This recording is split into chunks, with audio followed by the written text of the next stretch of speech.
Hello guys, welcome back to my channel. তো চলে এসেছি নতুন একটা শর্ট ভিডিও নিয়ে। এই দিন ছিল আমার ডেলিভারির ডেট, 7ই মার্চ।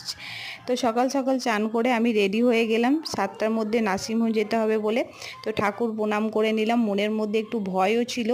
তো প্রণাম করে নিয়ে নার্সিংহোমের উদ্দেশ্যে বেরিয়ে পড়লাম। সাথে ছিল বর আর ভাই, আর ওদিক থেকে আমার মা আর পিসি শাশুড়ি আসবে। তো এই যে আমরা নার্সিংহোম চলে এসেছি। তো যেহেতু ক্যামেরাটা আমার হাতে ছিল সেহেতু আমাকে দেখা যায়নি, আমি ভিডিওটা বানাচ্ছিলাম। তা এখানে রিসেপশনে এসে সব কিছু ডকুমেন্টস জমা দেওয়া হচ্ছিল ভর্তি করানোর জন্য আমাকে। আর এই যে আমাকে ভর্তি করে নিয়েছে, দেখো স্লাইন চালু করে দিয়েছে আমাকে। এরপর আমাকে ওটিতে নিয়ে যাওয়া হয়েছিল। এবার ওটির পরের ভিডিও। এই যে আমি আর আমার পুচকে সোনা দেখো কি সুন্দর খেলা করছে, মনের মধ্যে খুব আনন্দ হচ্ছিল। আর আজকে এই ছিল ভিডিওটা।